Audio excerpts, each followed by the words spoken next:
आपल्या या तपोभूमीच्या गुरुस्थानी गोवा सरकार आलेलं आहे. जोरदार टाळ्यांनी आपण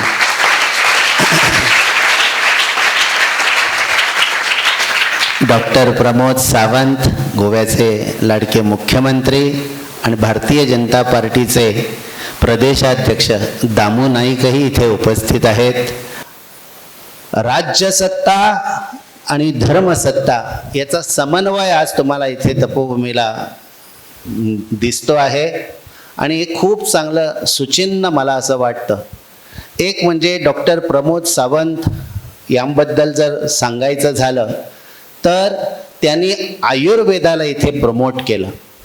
आयुर्वेद सगळ्यांसाठी जवळजवळ मला वाटतं त्यांनी 2 महिने फ्री आयुर्वेदाची तुम्ही सेवा घ्या. सगळ्यांना सपोर्टिव्ह अशा प्रकारचं सगळी मशिनरी त्यांनी रेडी केली आणि सगळ्यांना सांगितलं की तुम्ही आयुर्वेद ॲक्सेप्ट करा. ही जी विदेशी जी व्यवस्था आहे तीही तुम्ही इतकी वर्षे बघत आलेले आहात. आता तुम्ही आयुर्वेद हे देशी पद्धती जी आहे चिकित्सेची तीही तुम्ही आत्मसात करून बघा. आपल्या या देशी शास्त्रांकडे वळावं यासाठी डॉक्टर प्रमोद सावंत यांनी फार मोठा पुढाकार घेतला. आम्हाला त्याबद्दल आदर आहे. हे जे काम आहे हे चरक, सुश्रुत, त्यानंतर वशिष्ठ, याज्ञवल्क्य, विश्वामित्र अशा या ऋषीमुनींचा हा देश आहे हे ते आपल्या कर्तृत्वाने सांगत आहेत. त्यामुळे आपल्या या मुख्यमंत्र्यांबद्दल खूप आदर वाटतो. आणि एक आपल्या सर्वांना सांगायचं आहे की आपल्या गोमंतकामध्ये पोर्तुगीज यायच्या अगोदर सुद्धा वेद आणि शास्त्रांची परंपरा आहे. खूप कमी लोकांना हा विषय माहिती आहे. आपले महामहोपाध्याय मीमांसक हे दुर्गाभाऊ उपाध्ये असतील किंवा आपल्याकडे फार मोठे असे विद्वान जे आहेत ते गोमंतकामध्ये जेवढे होऊन गेले, आमचे बांदेकर असतील, वेगवेगळ्या प्रकारचे पंडित, वेदशास्त्र संपन्न अशी लोक आपल्या या गोव्यामध्ये होऊन गेली. पण पोर्तुगीज काळानंतर आपले प्रमोद सावंत असे पहिले मुख्यमंत्री आहेत की ज्यांनी या वेदांसाठी त्यांनी सरकार दरबारी आपला पाठिंबा दर्शवला. फार मोठा आधार वेद शिकणाऱ्यांसाठी त्यांनी तयार केला. मी खरोखरच आनंदी आहे या विषयासाठी. मला खूप आनंद वाटला की कुठल्याच मुख्यमंत्र्यांनी इतक्या या पातळीवरती जाऊन कधी आपल्या या बहुसंख्यांचा विचार केला नाही.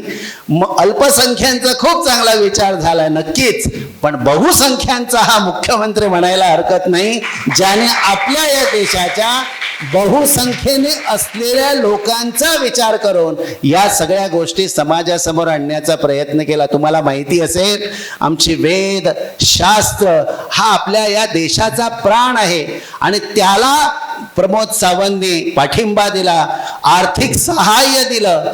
आज कित्येक वेद पाठशाळा ज्या आहेत त्यांना एकदम जे जिवंत कळा प्राप्त झाली. सरकारने त्यांना सांगितलं आम्ही तुमच्या पाठीशी आहोत. आज वेद शिकायला आत्ता हल्लीच परवा एक कॉन्फरन्स झालं होतं संस्कृतचं. त्यांनी सांगितलं मी नक्की संस्कृत जे टीचर्स आहेत त्यांना मी सगळ्यांना शाळेमध्ये कामाला लावणार, त्यांना मी ती अपॉर्च्युनिटीज रेडी करून देणार. केवढा मोठा आधार आहे हा सरकारच्या वतीने आपल्या या देशी विषयांसाठी. संस्कृतसाठी हा माणूस झटतो. आमच्या जवळजवळ 40 संस्कृत पाठशाळा आहेत. या सगळ्या पाठशाळांना गोवा सरकारचा छान पाठिंबा आहे. आमचे पूर्व मुख्यमंत्री आणि देशाचे डिफेन्स मिनिस्टर पूर्वीचे आपले मनोहर पर्रिकरजी यांनी या संस्कृत पाठशाळांसाठी त्या काळी अनुदान सुरू केलं होतं.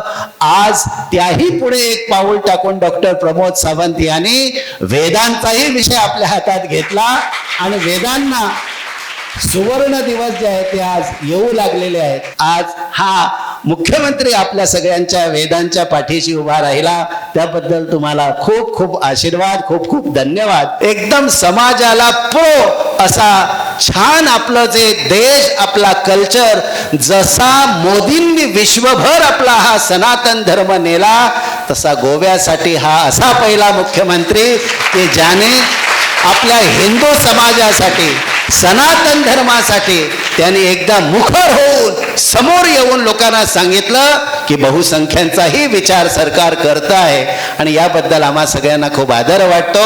तसं बहुसंख्यांचा विचार जसं ते करत आहेत तसं अल्पसंख्यांचाही विचार त्यांनी सोडलेला आहे असं मला नाही म्हणायचं आहे. उलट त्यांचा त्याही पेक्षा अधिक चांगला विचार यांनी केलेला मला माहिती आहे. आजकाल म्हणजे आजतागायतपर्यंत जेवढे मुख्यमंत्री झाले त्यातले सगळ्यात म्हणजे अप्रोचेबल कधीही भेटणारा मुख्यमंत्री जर कुठला असेल तर ते डॉक्टर प्रमोद सावंतचं नाव घेत आहेत. हे जननायकाचं एक प्रतीक असं वाटतं. आज हा मुख्यमंत्री आपल्या सगळ्यांच्या वेदांच्या पाठीशी उभा राहिला त्याबद्दल तुम्हाला खूप खूप आशीर्वाद, खूप खूप धन्यवाद.